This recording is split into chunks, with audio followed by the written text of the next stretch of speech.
We are back. It is Tuesday, and we are here to talk about the 2022 Australian Grand Prix, where Charles Leclerc won from Sergio Perez and George Russell. That is not a podium that I expected, but in general, I think this was a return to normality. I think that we've had over the last two races some pretty crazy races, and I think it's we now realize what a normal race is supposed to look like. So in general, how do you feel about the race, Jordan? Well, when you say normality, it's very interesting because at the front of the pack, it was pretty normal aside from Verstappen DNFing. But the normality only was at the front of the pack. In the midfield, we were treated to amazing midfield battles. No, we didn't have overtakes for the lead, but we had 34 other overtakes that were done throughout the midfield. And I think that was really interesting to watch, especially at a track like Albert Park, where we're not used to having so many overtakes. I think. Yeah. Do you think that the circuit changes made that much of a difference? Yeah, I mean, I was just going to say that 1 year at Albert Park, I think it was 2017 or 2018, I'm not sure. We only had two overtakes that year. Two. There were two. And, that gives Monaco a run for its money. So, Yeah. yeah, I think it made a huge difference. 34 is insane. Last week in Jeddah, a track that from the beginning is designed for overtaking, had only 33 overtakes last week. So Australia beat the Corniche circuit. So I think it made a huge difference. And I think in the grand scheme of things, maybe the fourth DRS zone would have made a more exciting race. But let's get into it because Jonah and I, we spoke about the Grand Prix briefly before recording this podcast. And we said that this Grand Prix was kind of interesting in the way that it was more boring is not a good word, but it was more boring than the rest of them. So what did you make of it? What's your take on that? I mean, I think that I understand why they got rid of the fourth DRS zone. I think that it's honestly too much. However, I like the new circuit, and in general, like you said, I mean, I think you call it I think your version of what we're gonna call a boring race is what I'm gonna call a return to normal. You know what I'm talking about? Is we haven't had any major crazy moments or crashes or anything.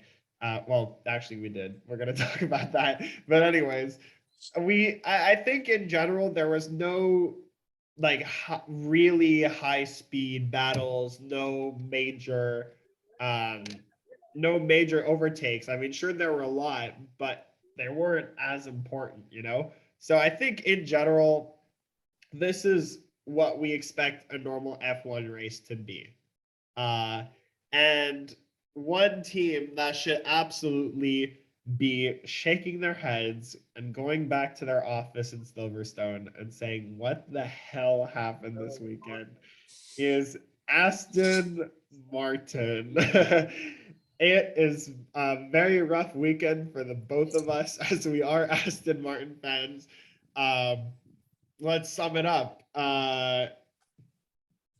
Okay, free practice.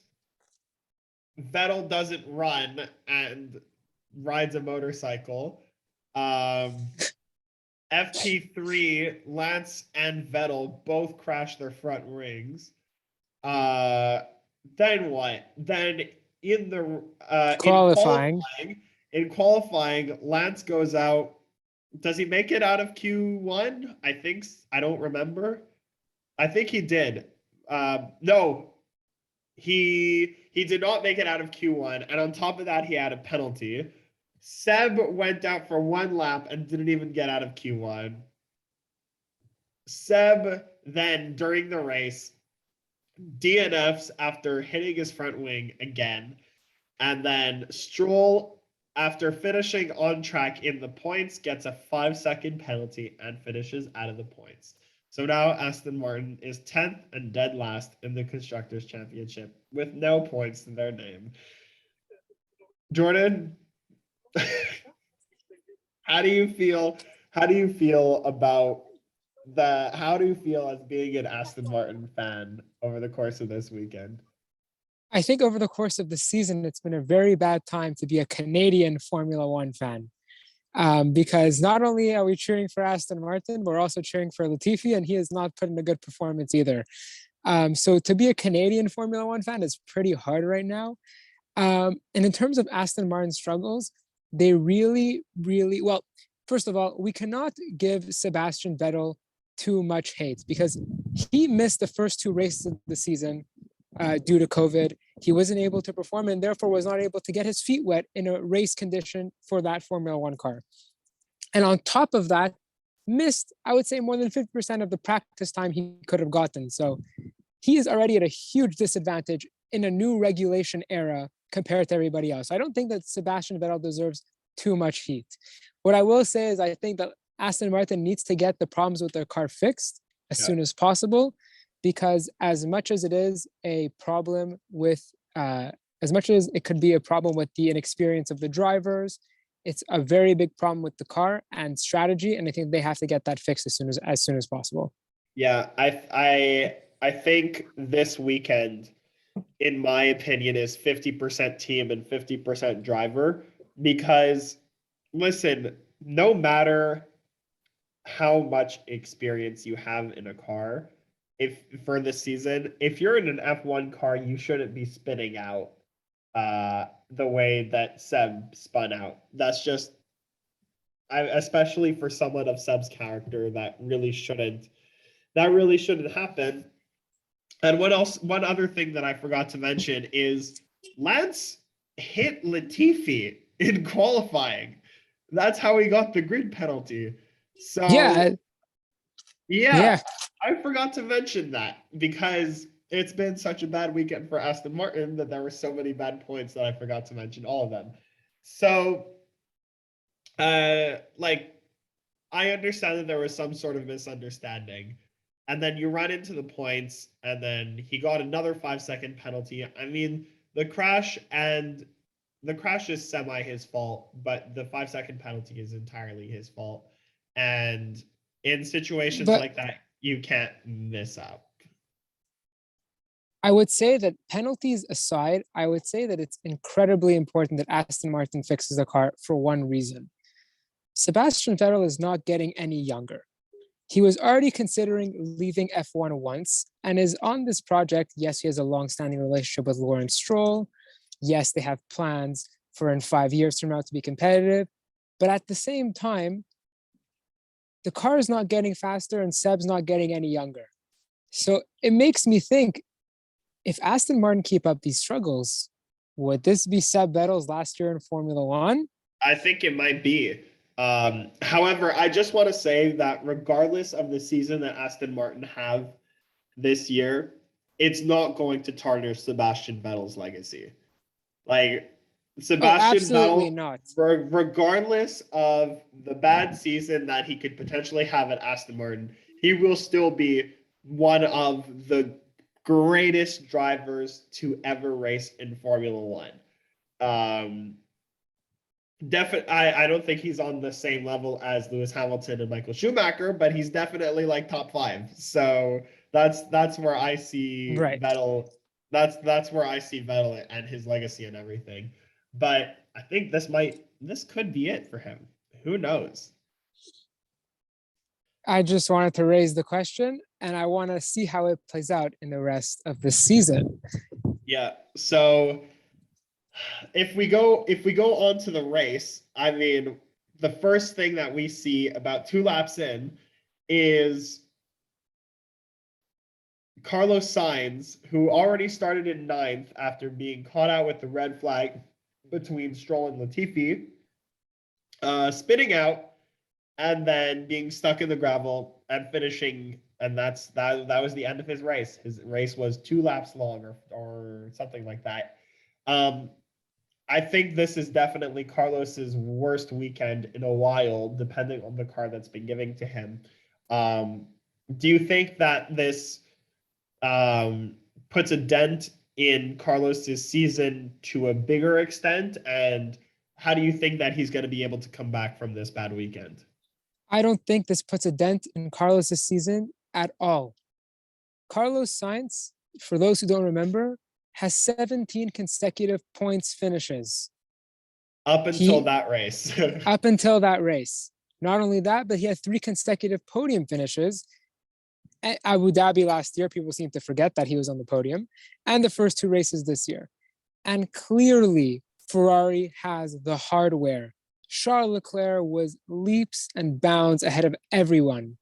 I think that the only explanation for this is that he just had a rough weekend. It was just not his weekend. And I think that it's bad luck. I think bad luck hit him. And, drivers have those weekends. Lewis could have had that in Jeddah. I think Carlos had that in Australia. But I think that we're going to see Carlos bounce back, especially at a track like Imola, which is a track that the drivers are very familiar with. They've driven there in the past 2 years twice. And it's a track that Ferrari did well at. Ferrari did well at last year, and that Carlos Sainz did well at in the McLaren the year before that. So I think that this is just an off weekend for him. Yeah, I think that especially, I'm already going to go back into the Beyond the Grid interview that Tom Clarkson did with Carlos. Speaking of which, Tom Clarkson, if you're ever listening, please come on to our podcast. We'd love to have you.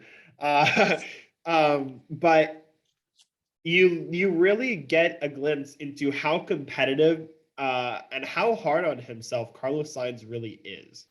And that's something that you don't really see from a lot of drivers. And I think that with the determination of Carlos Sainz, especially after this bad weekend, sure, it was a very, very bad weekend for him. Like everything that could have gone wrong did. I think that he could potentially win next race because of how motivated he is to fix the wrongs of this weekend. I've already jumped over everything and gone to a bold prediction, but yeah, he could easily take this bad weekend and turn it into one of the best weekends of his career, if not the best weekend of his career so far. 2 weeks time in Imola. Yeah, and I hope we hear the Italian national anthem twice in Imola He's next Spanish. weekend. Well, the Ferrari national anthem would play after his nationality. Oh yeah, that's true. Yeah. So I misunderstood what you were trying to say. they sing the Italian national anthem before the race, and then they'll sing it after the race.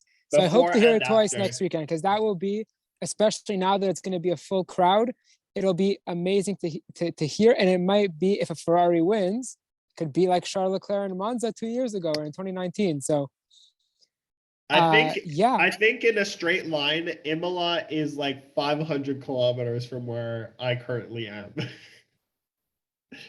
That is, so why don't you go to the race?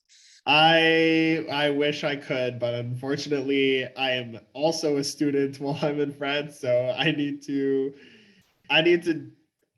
get my life in gear. Anyways, with that being said, after that, we had a safety car and then a safety car restart. We had Lance pitting twice over 2 laps. If you have anything to comment on that, to switch his tires for 1 lap and then go back onto the hards and try to survive for the rest of the time. No? Okay, never mind.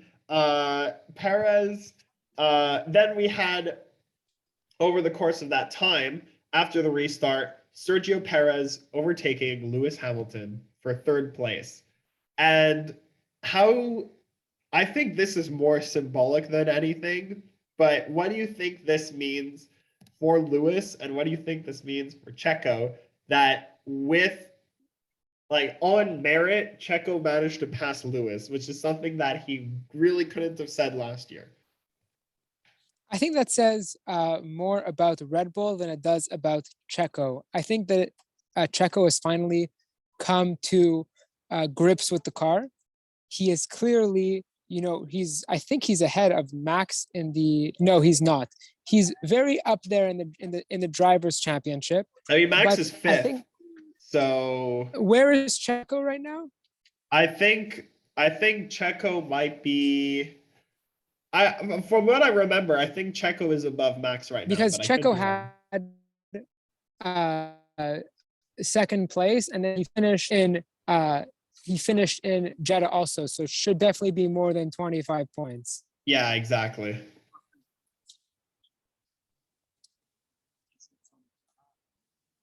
Right. So So look, I think he's finally getting to grips with the car, and I think that it says more about Red Bull than it says about Checo and the development that they had in 2022. The Red Bull car is better than Mercedes. It's a fact. Right now, today, with no upgrades. As the development race will continue or will start, maybe that will be different. But as we are speaking today, the Red Bull is better than the Mercedes. And because Checo finally understands the car after a year at the team, I think he's able to take full advantage of the car. And that's what a Red Bull can do versus a Mercedes in 2022. And to me, that's what that is. I think Checo's an excellent driver, and I'm very excited to see him win a race this year. I thought it was going to be this race, but he came in second. I was pretty close. So I'm at least closer than Jonah's prediction of both Aston Martin drivers winning a race. So that hurts.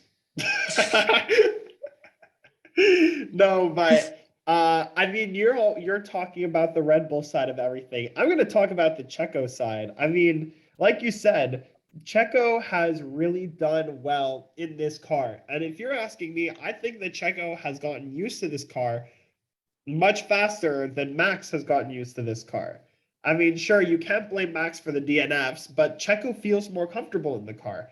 And I think that that was really shown this Sunday when he overtook Hamilton. Because, sure, the car, Red Bull is faster than Mercedes right now, but you still need to have that kind of driver move to be able to overtake a 7-time world champion. So that's the way that I see it. Once again, 50-50, balanced as all things should be. Then, speaking of Mercedes, we had this weird radio call, or radio calls, I guess, between Lewis Hamilton and his team and George Russell and his team about position, about third or fourth. I have a quote here that I wrote down saying, George, management is more important than position. So, what do you take from what could be a slight team rivalry in Mercedes? I think that we are in for a treat. I really think that George, as much of a fanboy of Valtteri Bottas as I am, George has beaten Lewis twice in a row now. And he's finally giving somebody at Mercedes a run for their money, especially in an era where Mercedes doesn't have the fastest car. So they have to look after things that they're not normally looking after. Tire management, was at the forefront of their mind before, but not as much as it is this year because their car is not in the most optimal position. So there's a rivalry, and that's because George Russell is very talented. He's really good. He took a Williams and put it on the podium. That's how good he is. Yeah, that's true. As good as Valtteri Bottas is, and as much as he also deserves to be a world championship, it seems like George Russell in those 3 years at Williams with the Mercedes engine being managed by Toto Wolff has much more confidence than Valtteri Bottas has in the Mercedes. And I think that is why things are heating up. I think that's why maybe Lewis feels threatened a bit. And that's my take on that. I really think that someone's giving Lewis finally a run for his money, especially now that he's not in the best car. I think another thing that Mercedes need to consider is letting their cars race. Can you believe that? We're actually having two Mercedes racing each other and not getting a call from Valtteri's engineer saying we invert the cars into turn two. I think that that's another thing that Mercedes now have to consider because the team game is over, or at least it looks like the team game is over because I wouldn't say George. I mean, sure, George is currently outperforming Lewis, but I think that since they're not in the fight for a championship, they could really see who is the more talented driver, and letting them race is going to be something that we're hopefully going to see over the next few races. and I cannot wait for it. I think that it's going to be absolutely great. We'll see. Um, We'll see though how it develops over time because we're, we just have to see though how it develops over time because with the upgrades coming in now they're going back to Europe, there might be some upgrades in 2 weeks' time. So we'll see what Mercedes could pull out of their hat of tricks I that they don't think have in that the they're going to past be few fighting for a years. championship right now. I think that it's way too early in the season to declare Ferrari or Red Bull the winner. I think that's also because we've been so used to seeing Mercedes on top that we don't believe that they're actually doing like not first place right now. I think we're just not used to it. So we could say, okay, when they bring in developments, you never know. Look, I would love Ferrari to win. I love seeing different winners. I love seeing Charles Leclerc, a Monegasque good guy, has a great heart. I love seeing him on the top step of the podium. I don't know. Something's just rubbing me the wrong way about how Mercedes has gone about business. And I think that maybe their sandbagging has gone an extended period of time.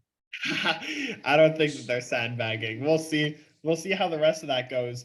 Meanwhile, after that, we have uh Max DNF. Again, his Red Bull powertrain just gave up on him. And what do you think this means for Red Bull now? I mean, they've had this engine problem since the beginning. How do you think when do you think that they'll be able to fix it? Yeah, well, I think that I really think that first of all, I think Red Bull is improving a lot because in Jeddah, they had 4 cars finish with their engine, and in Australia they only had 1 car give out as opposed to 3 in the first race. So you can argue that it's an improvement for Red Bull because keep in mind this is their first year developing their own engine, not with from a manufacturer, their own engine. So kind of have to give them the benefit of the doubt. Yes, they have to focus on their engine and the reliability of their engine. And what does this mean for Red Bull? I think it means that now that they're back in Europe for the next race, I think they could be bringing some additional components for their engine and look for in the next couple of races a grid penalty to be taken because of them and their engine. I would not be surprised if that's the case. If they already changed their engines, I think that that would be either a power move or a bad move, depending on the outcome. Um, but I think that more importantly, this could put a dent into Max's attempt to run for the championship. Um, because right now, Charles Leclerc has 2 wins and a second, and Max has 1 win and a fastest lap, and that's the only points that he's gotten. So already, Max and Charles are something like 30 to 35 points between each other, and Max hasn't even gotten 35 points yet this season. So how we never know how much 2 races can make a difference. I think that if Max wants to win the championship, he's gonna need to race like a madman and absolutely win everything from now on.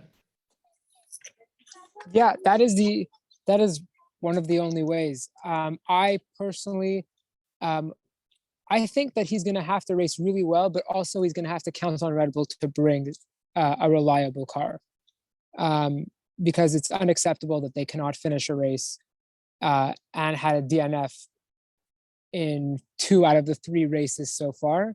I don't think that's really happened with engine issues to start a season in a really long time.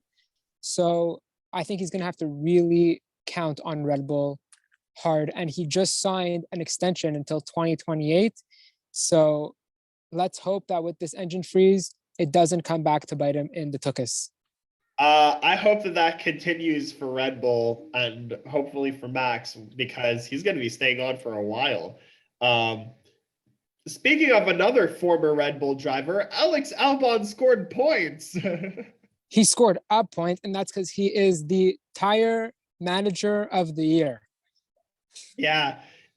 Move over Sergio Perez. There's a new tire manager in town. His name is Alex Albon.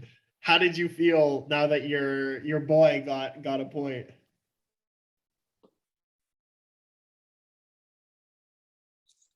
Well, I'm very happy because I don't think Williams deserves points for the entire season on pure pace. So I'm happy that they got points. And I'm happy that it was Albon because he deserves it. It's really sad to see him really at the back of the grid fighting because he was a Red Bull driver, but you take what you could get in the sport. And he definitely took advantage of, managing his tires properly, the safety cars, easier to manage tires under safety cars. Yeah, it's harder to get heat in them, but easier to manage the tires. So yeah, he got lucky in a way, and he also is a tire manager extraordinaire. That sums it up perfectly.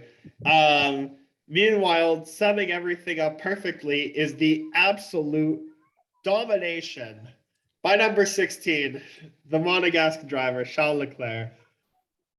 How do you describe the domination and the masterclass race that he put on? I mean, to survive not one safety car restart, but two safety car restarts. I think that's and also to win with a multiple second. I think it was five or 6 second gap, and at one point the gap was 15, 16 seconds. How do you explain this really well done race by Charles Leclerc?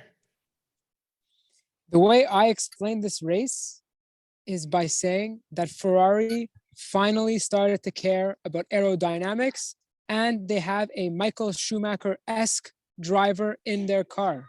It's a combination of the two. Their engine is doing very well. They learned from their mistakes. They learned from their mistakes on aerodynamics, and they have a driver that is a proven race winner. He is a fighter. He is a good guy. And yeah, he is fully deserving of the win. He is dominating, and he's very good under pressure. Very good under pressure. So, something I want to say, and this might be contradict myself from before with my Mercedes take, and they too early to call the season, but in a season where a driver got a grand slam, and we're talking pole, winner, fastest lap, and fastest in the sessions, and leading every lap. That driver, every time that driver got in a grand slam, went on to win the world championship in every single season that it happened. So if history repeats itself, we can call Charles Leclerc the world champion right now, but we're not going to do that because it's way too early in the season. And that's just to show his dominance, just to exemplify his dominance. What do you think about it? Because I'm so overjoyed that we get to hear the Monegasque national anthem. It's a nice anthem. it's like, aside from the Canadian one, it's my favorite anthem in Formula One. It's the most, like David Croft said this weekend, it's the jolly, the combination of very jolly combination. It's a very jolly combination, and he is right. So what is your take? My take is, like you said, this is the drive of a champion. For real, I remember saying some point where we were making fun of Ferrari. I don't remember when it was, but I said that if Ferrari does not give Charles Leclerc a world championship, then that is going to be a complete failure on their part, and that they should be totally ashamed of themselves. This might actually be the season, the first time in whatever it is, I think it's been 15 years, Ferrari might win the Drivers' Championship, and they might win the Constructors' Championship. And if this is one way to prove that they are championship material, this race is it.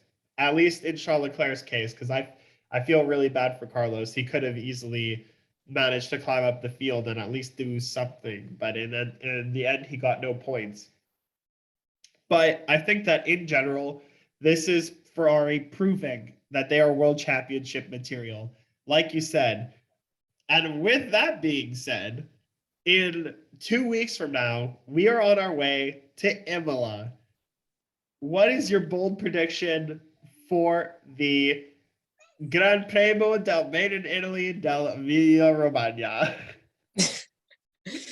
All right, well, this might not be really a bold prediction, but I am going to say that Valtteri had a great weekend last weekend. I am going to say he's going to be in the top 5 next weekend.